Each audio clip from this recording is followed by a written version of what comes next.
Hello. So today I wanted to talk about tinder bundles. So tinder bundle, it's a bundle of tinder. So flammable material that we can ignite easily from an ember.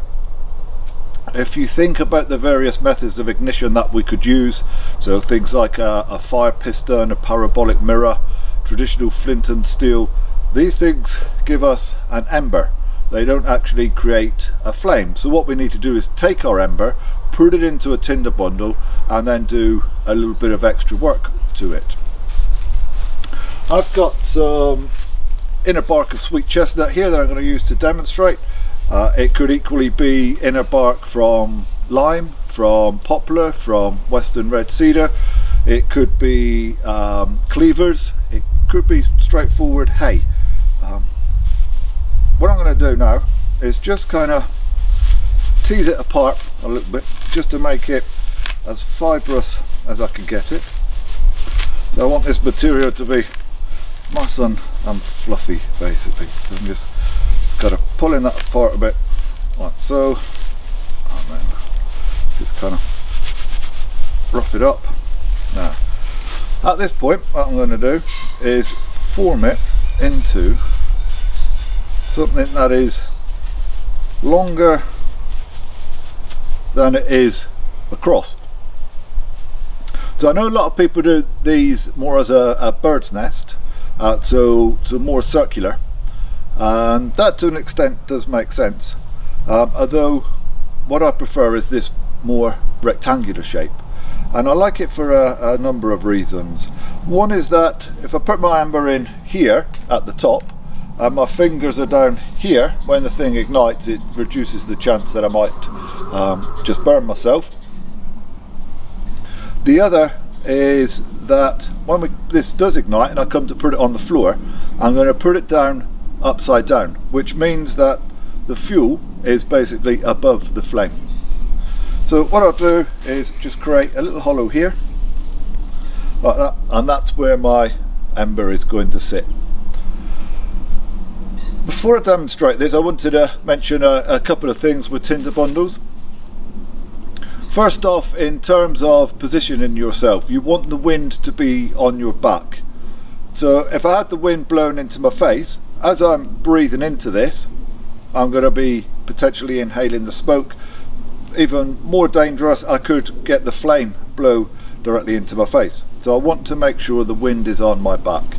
Often when we're doing this with students, we'll see this kind of thing. Ultimately there again, the flame's going to come up, you're going to burn yourself. This one is also really common. There, the danger, you could have bits just drop down into your eye. I mean, you could literally just fall over backwards. So in terms of positioning yourself, just stand up straight, nice and naturally. Hold it kind of like this, and then we could do our breathing into it.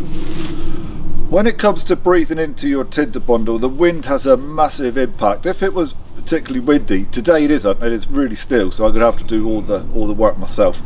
If it was particularly windy, I might just be able to do this. Stand there with the tinder bundle off to one side and let the wind do the work. Because I am going to have to breathe into this today, I want to get my breathing right. So it is a long, slow, circular breath. So anybody that's ever done yoga, tai chi, that kind of thing, that's the breathing that you're after.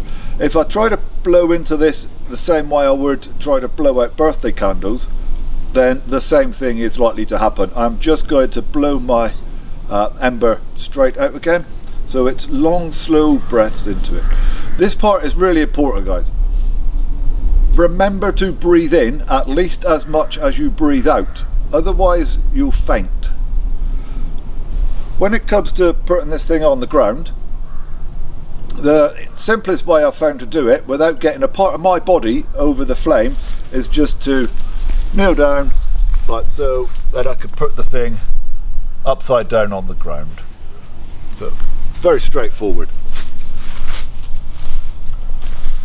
Let me just clear some of this so that when it does go up I can put it onto bare soil. What I'm going to use to demonstrate, I've got some char cloth in here, so just going to take a bit of that, put it there,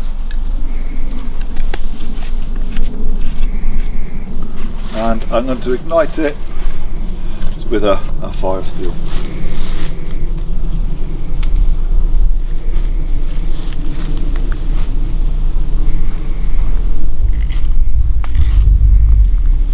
First thing I always do when I've used the fire steel, put it back in my pocket because I don't want to lose that. It's an important piece of equipment.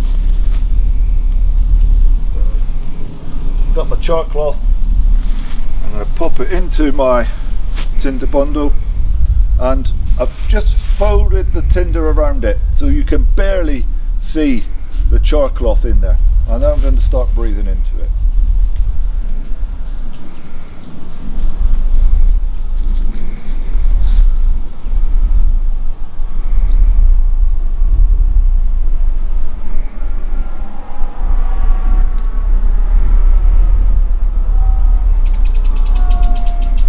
As I take an inward breath now, I want to move this right out the way so that I'm not going to get a face full of the smoke.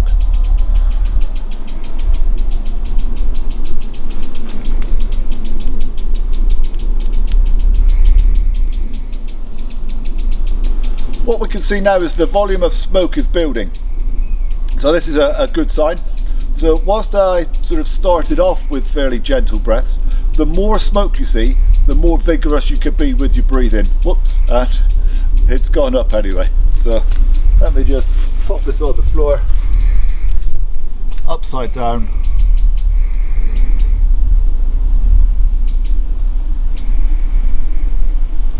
And now if I was lighting a fire, clearly I would put this onto my raft of sticks on the ground, and then I could get all of my first stage of kindling straight on top of that. So thank you for watching, guys. If you haven't subscribed yet, then please do watch out for more videos. They should be coming up 1 or 2 a week from here on in. Goodbye.